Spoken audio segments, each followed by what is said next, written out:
नाम है भैया?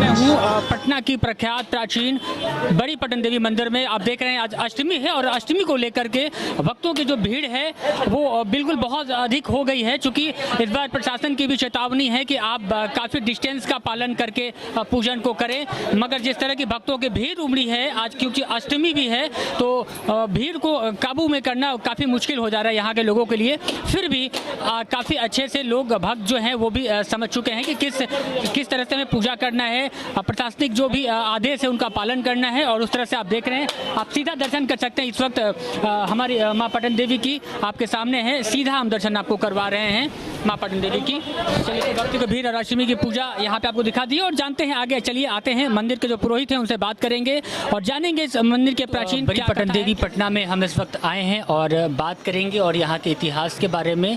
माँ का शक्तिपीठ 51 शक्तिपीठों में से एक बड़ी पटन देवी है और हमारे साथ गिरी बाबा हैं। बाबा बहुत बहुत स्वागत है आपका पहले हमारे चैनल पर। जी बाबा, आज अष्टमी का दिन है और भक्तों की जो भीड़ देखी जा रही है वो काफ़ी बहुत बड़ी संख्या में यहाँ भीड़ है, क्योंकि बहुत पहले से भी यहाँ भीड़ रही है। लेकिन प्रशासनिक जो आदेश हैं कि आपको दूरी बनाना है तो थोड़ा मुश्किल हो जा रहा है आप लोगों के लिए यहाँ पे ये कंट्रोल करना। ऐसे हम लोग भक्त लोगों को बिना मास्क लगाए हुए अंदर प्रवेश नहीं करने देते और उसके बाद सनराइज का भी व्यवस्था है। गेट पर सनराइज देखवे किए होंगे लोग, सनराइज करते हुए तभी अंदर में आते हैं लोग। और अपने भर अब भीड़ में कितना अथी अलग किया जाए, क्योंकि भक्ति की बात है यहाँ पर, बहुत ज़्यादा हम लोग प्रेस भी नहीं कर सकते, ज़्यादा दबाव नहीं डाल सकते हैं। जी ठीक है बाबा, आप बात करते हैं यहाँ की कुछ प्राचीन कथाएं जो यहाँ की जो शक्तिपीठ है, 51 शक्तिपीठों में से एक माँ का यहाँ पर शक्तिपीठ है। तो कुछ ऐतिहासिक कहानियाँ हैं जो मैं चाहूँगा कि आपके मुख से जनता जो हमारे दर्शक हैं वो उन तक पहुँचे। ये उस समय की बात है जब राजा दक्ष यज्ञ कर रहे थे, उसमें सभी देवताओं को उन्होंने निमंत्रण किया, लेकिन किसी कारण बस शंकर जी को वो आमंत्रण नहीं दिया। जब ये सती को मालूम हुआ कि पिता के घर में यज्ञ हो रहा है तो उन्होंने शंकर जी से यज्ञ में जाने के लिए हट की।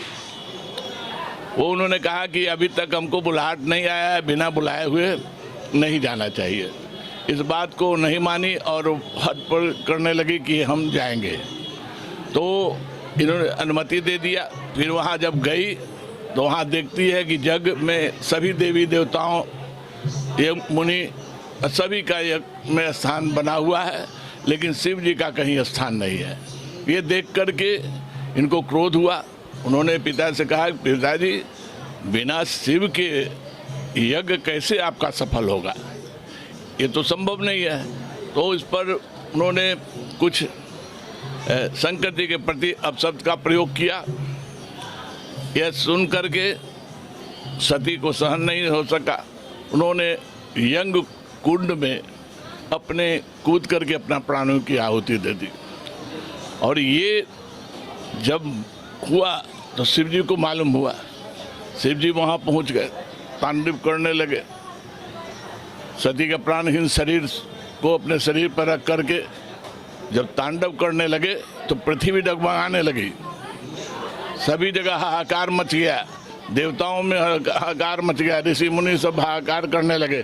तो सब कोई कहे कि इस समय में कभी भी जब भी कुछ होता था तो शिव जी को शांत विष्णु भगवान ही करते हैं, इसलिए आप सब मिल करके विष्णु के पास जाएं।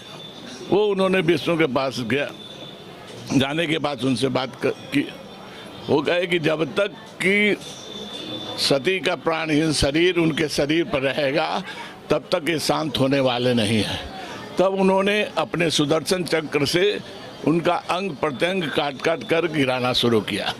तो वो 51 जगह गिरा, आभूषण वस्त्र अंग प्रत्यंग जो गिरा 51 जगहों पर गिरा।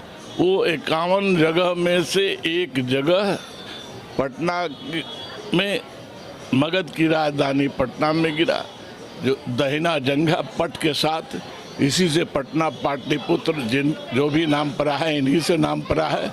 यहाँ भगवती तीनों रूप में विराजमान है, महाकाली, महालक्ष्मी, महासरस्वती। इनके भैरव है ब्योमकेश भैरव, आप भीतर जाकर के देखे होंगे। वो ऐसी धारणा है कि जो सच्चे दिल से भगवती की आराधना करते हैं उनको सभी प्रकार की मनोवांछित फल की प्राप्ति होती है। इनको पुराण में सर्वानंद करी भी कहा जाता है, नगर रक्षिका भी है।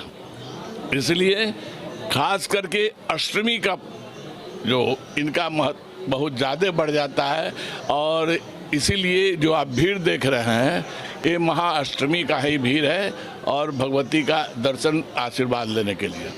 बहुत बहुत धन्यवाद बाबा, काफ़ी विस्तार से आपने लोगों को समझाया और क्योंकि जो नई पीढ़ी है उनके लिए मैं चाह रहा था कि आप उनको बताएं।